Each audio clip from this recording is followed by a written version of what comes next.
ஒரு ஊரில் 4 நண்பர்கள் இருந்தாங்க. 4 பேரும் சோம்பேறிகள். 4 பேருக்கும் எந்த வேலையும் செய்யறதுக்கு உடம்பு வளையறதில்ல.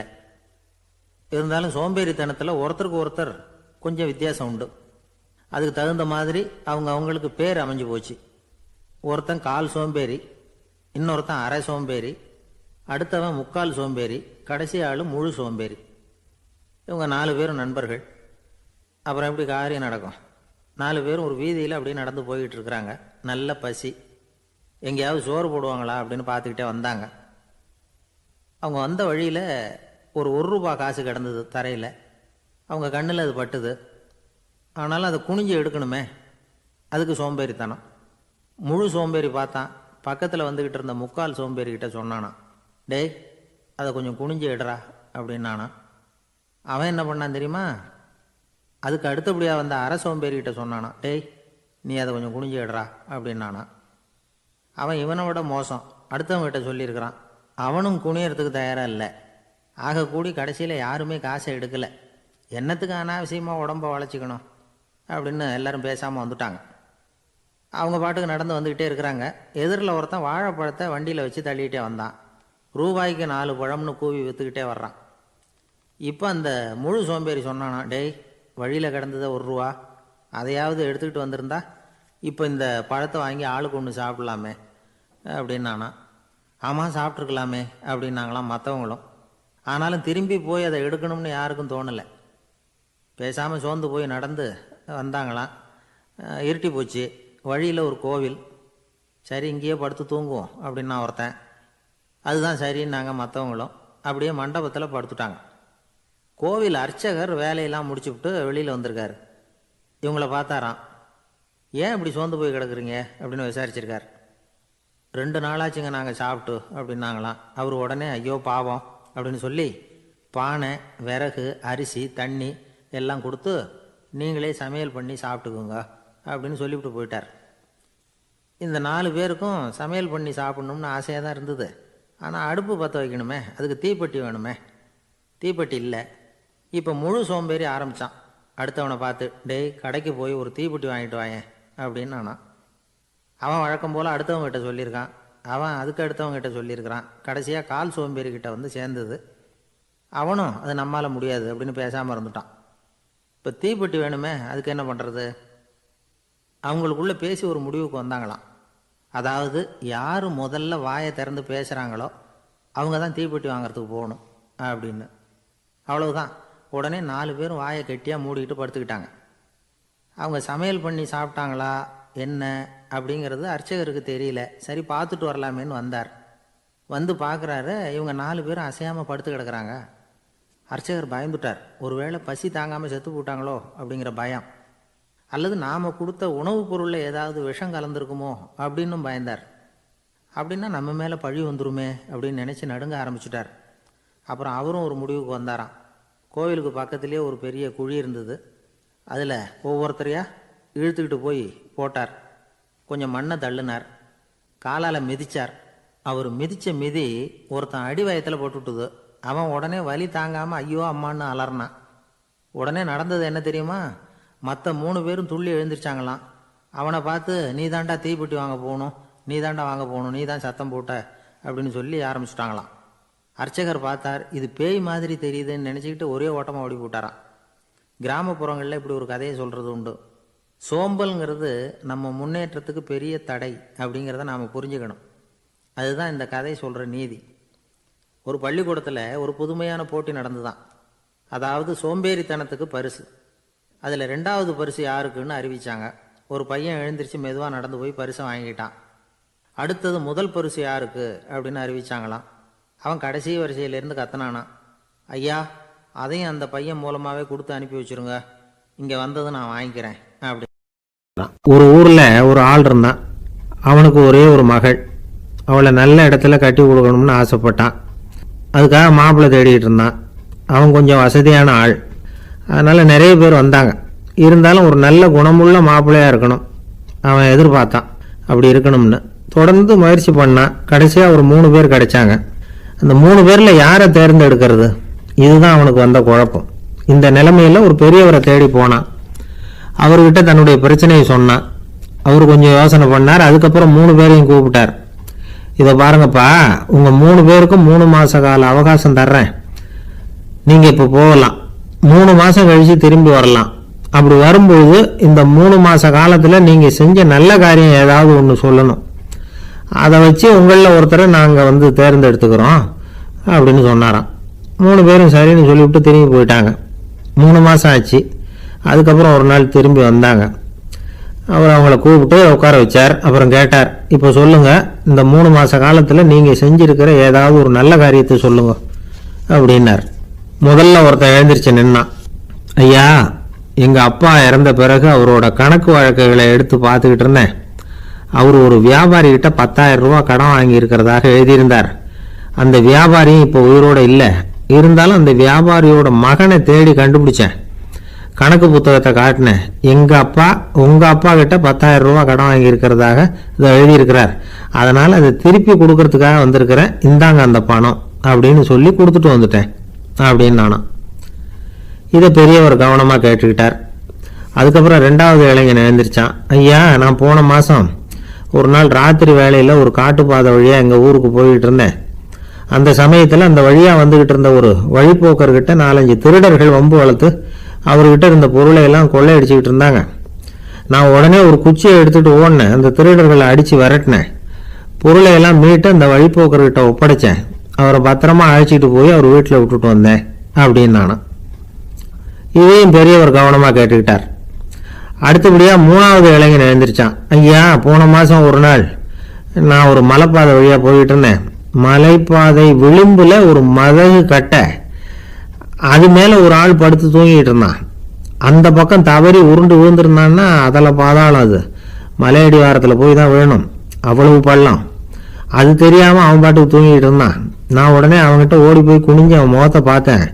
அப்போ தான் புரிஞ்சுது, அவன் ஏற்கனவே எனக்கு தெரியும். அவனை எனக்கு நிறைய கெடுதல் பண்ணியிருக்கிறான், இடைஞ்சல் கொடுத்தவன். இருந்தாலும் ஐயோ பாவம்னு நினச்சி அவனை எழுப்பி பாதுகாப்பாக வேற ஒரு இடத்துல படுக்க வச்சுட்டு வந்தேன் அப்படின்னு நானா. பெரியவர் இதையும் கேட்டுக்கிட்டார். அதுக்கப்புறம் அவங்க 3 பேரையும் பார்த்து நீங்கள் போகலாம், நாங்கள் யோசித்து முடிவு பண்ணி உங்களுக்கு சொல்லி அனுப்புகிறோம் அப்படின்னாராம். அந்த இளைஞர்கள் புறப்பட்டு போயிட்டாங்க. அதுக்கப்புறம் அந்த பெண்ணோட அப்பாவை பார்த்து சொன்னார், இந்த 3 பேருமே நல்ல பிள்ளைங்க தான், அதில் ஒன்றும் சந்தேகம் இல்லை. இருந்தாலும் இந்த 3 பேர் செஞ்ச செயல்களையும் ஒப்பிட்டு பார்க்க வேண்டியிருக்கு. முதல் இளைஞன் நேர்மைக்கு எடுத்துக்காட்டாக விளங்குறான். இந்த காலத்தில் இது மாதிரி இளைஞர்களை பார்க்கறது ரொம்ப கஷ்டம்தான். இருந்தாலும் அவன் கடமையை தான் செஞ்சான்.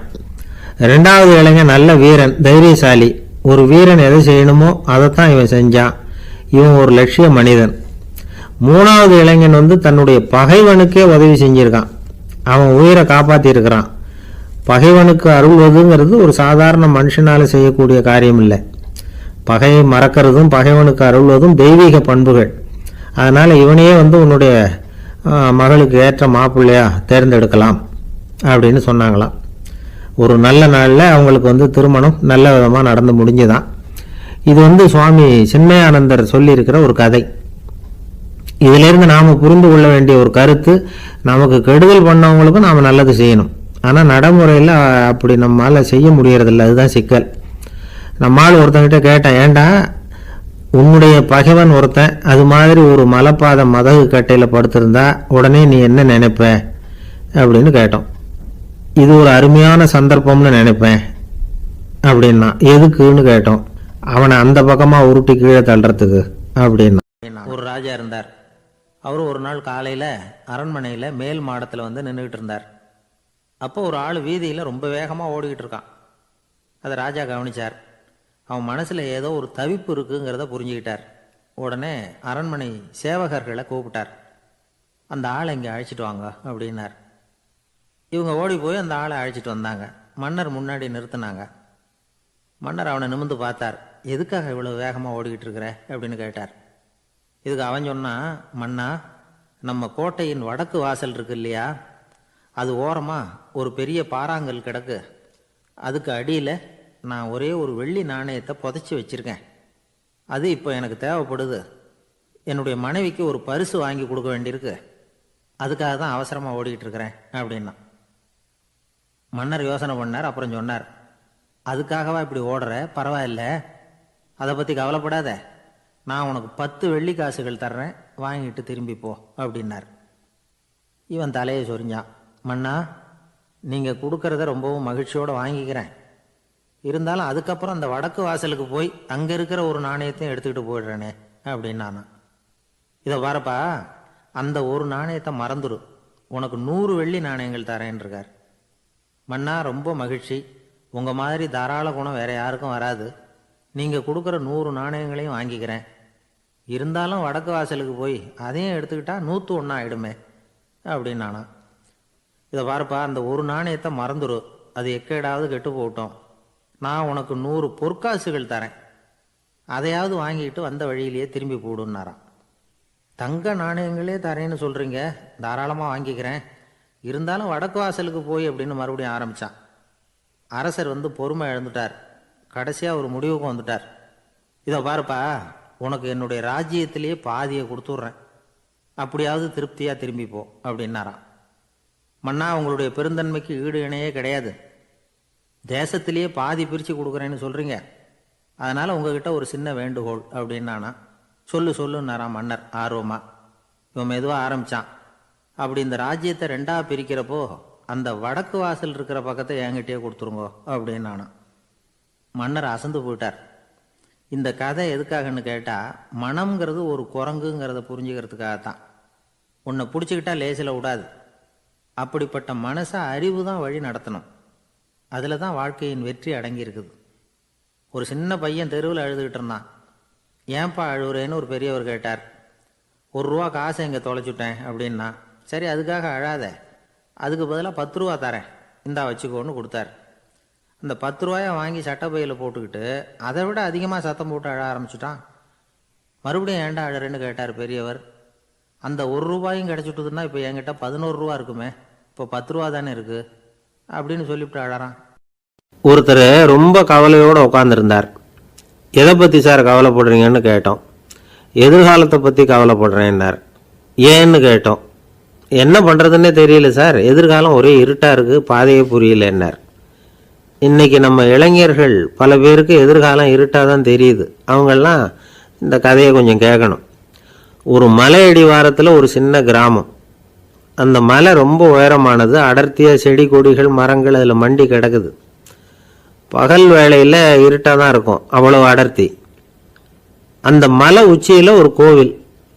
நாள் ராத்திரியே புறப்பட்டாதான் காலையில் அந்த கோவிலுக்கு போய் சேர முடியும். கிராமத்து இளைஞன் ஒருத்தன் அந்த மலை உச்சிக்கு போக வேண்டியிருந்தது.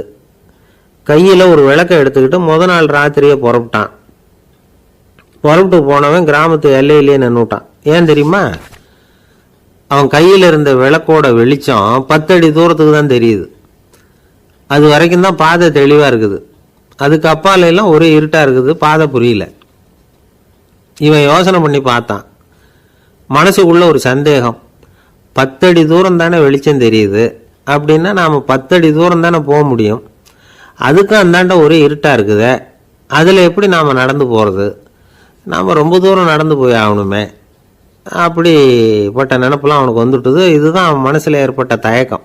இப்படி யோசிச்சுக்கிட்டே அந்த இளம் ஆசாமி புறப்பட்ட இடத்துலயே நின்றுக்கிட்டு இருக்கிறான். அந்த சமயத்தில் ஒரு வயசான பெரியவர் அந்த பக்கமாக வந்தார். அவர் கையில் இதை விட சின்னதாக ஒரு விளக்கு வச்சுருந்தார். அது எப்படின்னா, அது ஒரு 5 அடி தூரத்துக்கு தான் வெளிச்சம் காட்டுது, அவ்வளவு சின்ன விளக்கு. அவரும் மலை உச்சிக்கு போகிறதுக்காக தான் வந்துக்கிட்டு இருக்கிறார். அவரை பார்த்து இவன் கேட்டான், என்ன பெரியவரே, இவ்வளவு சின்ன விளக்கை வச்சுக்கிட்டு அவ்வளவு தூரத்துக்கு எப்படி மலையேற போகிறீங்க அப்படின்னு கேட்டான். நீ ஏன் இப்படி தயங்கிட்டே நிற்கிறேன்னு கேட்டார் பெரியவர். என்கிட்ட இருக்கிற விளக்கு 10 அடி தூரத்துக்கு தான் பாதையை காட்டுதுன்னா.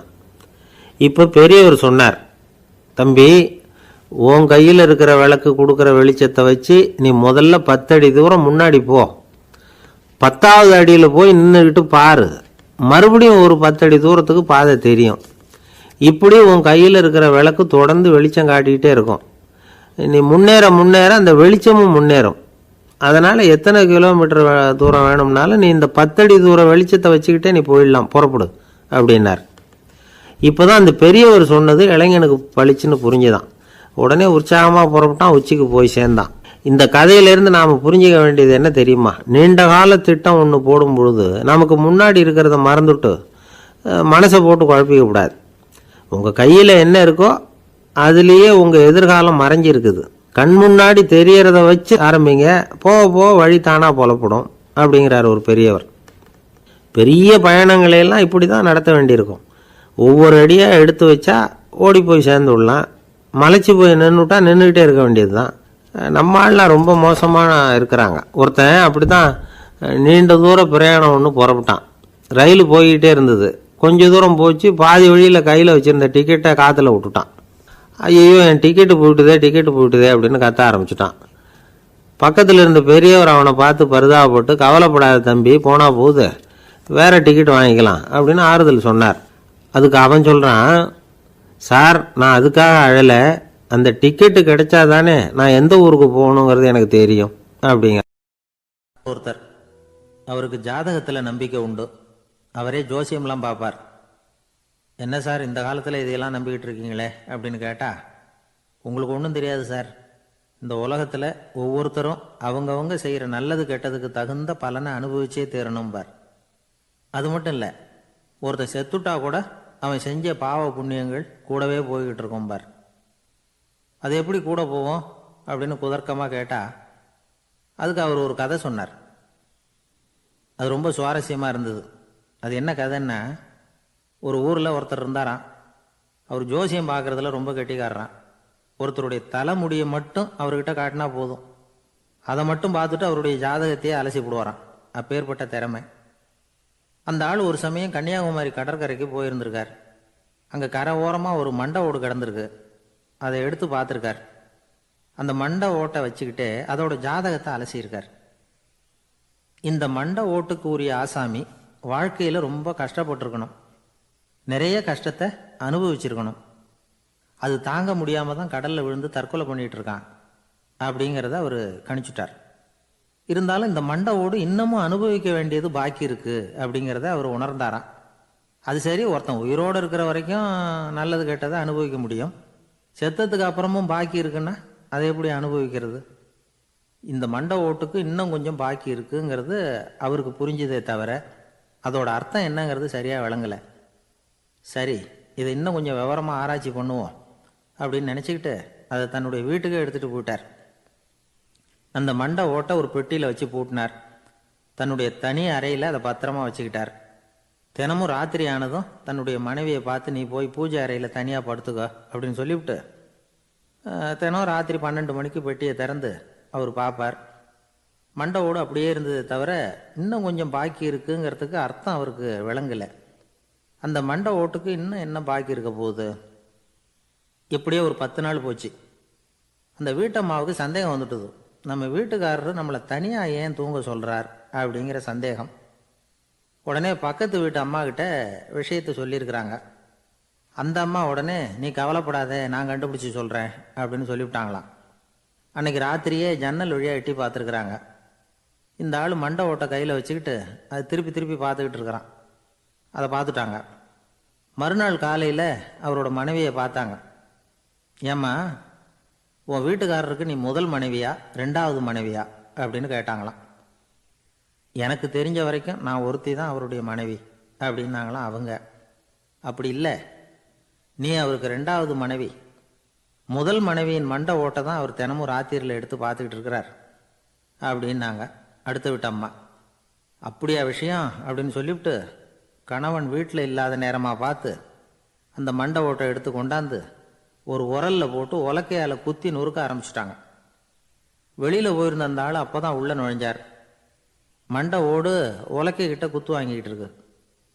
அது அனுபவிக்க வேண்டியது இன்னும் கொஞ்சம் பாக்கி இருக்குங்கிறதுக்கு அர்த்தம் எனக்கு இப்போ தான் புரிஞ்சுது அப்படின்னாராம் அவர். இந்த கதையிலேருந்து நாம் இன்னொரு நீதியையும் புரிஞ்சுக்கணும். அதாவது நம்ம வீட்டை பற்றி நமக்கு புரியாததெல்லாம் அடுத்த வீட்டுக்காரங்களுக்கு நல்லா புரியும். ஒரு காடு, அங்கே புத்தர் அவர் பாட்டுக்கு நடந்து போய்கிட்டே இருக்கிறார். அவருக்கு பின்னாடி ஒரு குரங்கு, அதுவும் தொடர்ந்து வந்துக்கிட்டே இருக்குது.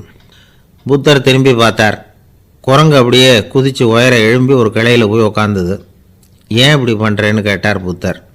என்னை சாதாரணமாக நினைக்க வேணாம், நான் மகாமந்தி, என்னால் எல்லாம் முடியும், முடியாதுங்கிற வார்த்தையே என்னுடைய அகராதியில் கிடையாது, என்ன வேணும்னாலும் செய்வேன் அப்படின்னுது. அப்படின்னா ஒரு பந்தயம் வச்சுக்கலாமான்னார் இவர். ஓ வச்சுக்கலாமேன்னுது. வேற ஒன்றும் இல்லை, இப்போ நீ மேலே எழும்பி அந்த கிளையில் உட்காந்தது மாதிரி அங்கேருந்து தாவி என் உள்ளங்கையில் வந்து உட்காரணும், அவ்வளவுதான் அப்படின்னார். அப்படி உட்காந்துட்டா என்ன பரிசு அப்படின்னு கேட்டது அது. சொர்க்கத்தில் இருக்கிற மாமன்னன் மரகத சக்கரவர்த்தியை என்னோட வந்து இருக்கும்படியாக கூப்பிட்டுக்கிறேன்.